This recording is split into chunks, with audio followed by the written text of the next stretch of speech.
Hello అండి, నేను మీ Santosh Kumar Neela. Welcome to my channel. ముందుగా ఈ వీడియోని లైక్ చేసి చూడండి, నేను సంతోషిస్తాను. అలాగే మీరు ఇంతవరకు ఛానల్ని సబ్స్క్రైబ్ చేసుకోకపోతే సబ్స్క్రైబ్ చేసుకోండి. ఈ వీడియోలో వచ్చేసి మనం ఓటింగ్ ఆర్డర్ గురించి మాట్లాడుకుందాము. ఓటింగ్ ఆర్డర్ వచ్చేసి ప్రస్తుతం ఈరోజు ఎపిసోడ్ తర్వాత ఎలా ఉంది అంటే, ఆల్రెడీ ఈరోజు లైవ్లో చూసిన దాన్ని బట్టి ఈరోజు చాలా ఆర్గ్యుమెంట్స్ అయ్యాయి, చాలా గొడవలు అయ్యాయి. కొందరు కలిసిపోయారు, కొందరు విడిపోయారు. దీన్ని బట్టి ఈసారి కంటెస్టెంట్స్ అప్ అండ్ డౌన్ అయ్యే ఛాన్సెస్ ఉన్నాయి. సో యాజ్ యూజువల్ ఎప్పుడులాగానే తనుజ అయితే ఫస్ట్ ప్లేస్లో ఉంది. ఫస్ట్ ప్లేస్లో ఎప్పుడు క్రియేట్ చేసుకున్న బజ్ ఎలా ఉందో, తన ఎప్పుడు క్రియేట్ చేసుకున్న ఓటింగ్ లిస్టు, ఫ్యాన్ ఫాలోయింగ్ ఎలా ఉందో అది అలాగే ఉంది. లాస్ట్ వీక్ తర్వాత యాక్చువల్గా లాస్ట్ వీక్ నామినేషన్ లేదు కాబట్టి కొంచెం తగ్గే అవకాశాలు ఉన్నాయనుకున్నాం. బట్ ప్రస్తుతానికి అయితే ఏం తగ్గలేదు, అలాగే ఉంది. నెక్స్ట్ వచ్చేసి సెకండ్ కళ్యాణ్ ఉన్నాడు. ఎప్పుడూ ఇంతే తెలిసిందే, ఫస్ట్ తనుజ ఉంటుంది, సెకండ్ కళ్యాణ్ ఉంటాడు. లాస్ట్ వీక్లో తనుజ నామినేషన్స్లో లేదు కాబట్టి ఫస్ట్ కళ్యాణ్ ఉన్నాడు.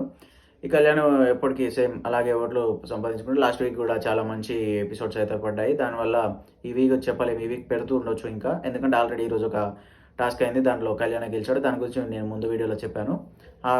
ఆ టాస్క్ వల్ల ప్రస్తుతం ఈ వీక్లో వచ్చే టాస్క్ వల్ల కూడా ఇంకా కళ్యాణ్ ముందుకు వచ్చి టాప్ 1లోకి వచ్చే అవకాశాలు అయితే చాలా ఎక్కువగా ఉన్నాయి. అండ్ అలాగే వచ్చి థర్డ్ పొజిషన్లో ఇమాన్యుయల్ ఉన్నాడు. ప్రతిసారి ఇంతే, అంటే యాక్చువల్గా ఆర్డర్ జనరల్గా అయితే టాప్ 3 ఇంతే ఉంటుంది. ఇమాన్యుయల్ వచ్చేసి ప్రస్తుతం ఆడియన్స్ ఓటు, అదే ఫ్యామిలీ ఆడియన్స్ ఓట్లు, టీవీ నుంచి వచ్చే మిస్ కాల్ ఓట్స్ అవి ఎక్కువ పడుతున్నాయి. ఇమాన్యుయల్ ఈ వీక్ ఇంకా ఆట బాగా పెరిగితే టాప్ 2లోకి వచ్చే అవకాశాలు కూడా ఉన్నాయి. అండ్ నెక్స్ట్ వచ్చేసి 4th ప్లేస్లో డెమాన్ పవన్ ఉన్నాడు. యాక్చువల్గా ప్రతిసారి 4th ప్లేస్లో భరణి కానీ, సంజన కానీ, సుమన్ అన్న కానీ వీళ్ళు ఉండేవాళ్ళు. కానీ వాళ్ళందరినీ దాటి డిమాన్ అయితే ఈ మధ్య స్ట్రాంగ్గా ముందుకు వచ్చి ఓటింగ్స్ అయితే గట్టిగా పడుతున్నాయి, అందరికి నచ్చుతున్నాడు. తన ఆట తెలుస్తుంది అందరికీ, తన బిహేవియర్ తెలుస్తుంది.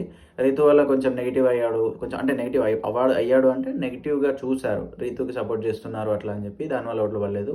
కానీ ఈ వీక్లో, ఫ్యామిలీ వీక్లో వచ్చిన హింట్స్ నుంచి, కొన్ని సజెషన్స్ నుంచి ఆడియన్స్ కూడా ఓట్లు వేయడం స్టార్ట్ చేశారు. తనకి వాళ్ళ ఫాదర్ గురించి, వాళ్ళ మదర్ నుంచి కొంచెం ప్లస్ అయింది ఆ ఎపిసోడ్స్ వల్ల.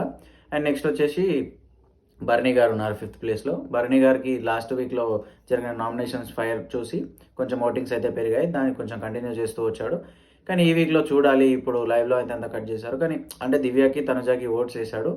అది అంత స్ట్రాంగ్గా మరి ఆడియన్స్ తీసుకోరా, దాన్ని ఎలా తీసుకుంటారు, నెగిటివ్గా తీసుకుంటారా, పాజిటివ్గా తీసుకుంటారో తెలియదు. పాజిటివ్గా తీసుకుంటే తను ఓట్స్ ఇలాగే కంటిన్యూ అయ్యే ఛాన్స్ అయితే ఖచ్చితంగా ఉంది. అలాగే నెక్స్ట్ వచ్చి సంజన గారిది కొంచెం ఓటింగ్ తగ్గిందనే చెప్పుకోవాలి ముందు కంటే ఇప్పటికీ. బట్ వీళ్ళతో పోలిస్తే, ఇప్పుడు బాటంలో ఉన్న వాళ్ళతో పోలిస్తే కొంచెం పర్లేదు అనుకోవాలి. ఈ వీక్ సంజన అండ్ రీతు మధ్యలో కూడా చాలా గట్టి ఆర్గ్యుమెంట్ అయితే జరిగింది. దాని నుంచి చూడాలి ఈ వీక్లో నెగిటివ్ అయ్యి తగ్గుతారా, మరి పెరుగుతారా. డేంజర్ జోన్లో అయితే ప్రస్తుతం ఉన్నారు. దాని తర్వాత నెక్స్ట్ వచ్చేసి సుమన్ అన్న.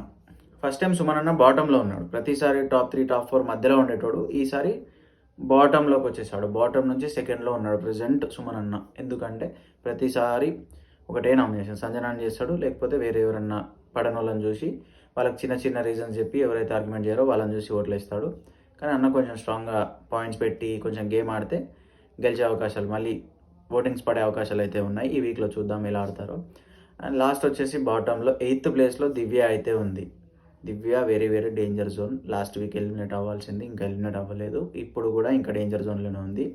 కానీ తనుజకి, దివ్యకి మధ్యలో ఉన్న రైవలరీ తగ్గింది. ఎందుకంటే ఈరోజు ఉన్న నామినేషన్స్లో వాళ్ళిద్దరు కొట్టుకుంటారు, ఫైర్ అవుతారు అనుకుంటే తనుజ అనింది కలుద్దాం, మన ఇద్దరం కలిసిపోదాం, అంటే వేరే ఒకరి గురించి మన ఇద్దరం ఎందుకు కొట్లాడుకోవాలి, నీకు నాకేం లేదు పర్సనల్గా, మరి ఎందుకు కొట్లాడాలి, మనం కలిసి ఆడదాం గేమ్, నీకేం నువ్వు ఆడు, నాకేం నేను ఆడతా, పర్సనల్గా ఏమొద్దు, గేమ్ ఆడుకుందాం, ఎవరి గురించి మనం కొట్లాడొద్దని చెప్పి కలిసిపోయారు. అండ్ దివ్య వచ్చేసి తెలుసు కదా, బాగానే నామినేట్ చేసింది.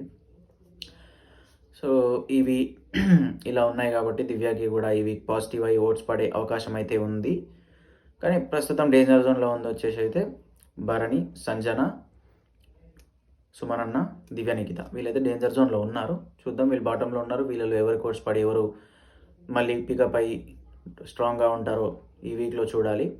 అలాగే ఎక్స్ కంటెస్టెంట్స్ కొంతమంది ఎంట్రీ ఇచ్చారు, దాని గురించి నేను ప్రీవియస్ వీడియోలో చెప్పాను. ఆ వీడియోలు చూడకపోతే నా ఛానల్లోకి వెళ్ళి చూడండి. అంతవరకు ఈ వీడియోకి లైక్ చేయండి, ఛానల్ సబ్స్క్రైబ్ చేయండి, మీ ఫ్రెండ్స్తో షేర్ చేయండి. మీ ఒపీనియన్స్ ఏమైనా ఉంటే కామెంట్ చేయండి. Thank you for watching. Santosh Kumar Neela.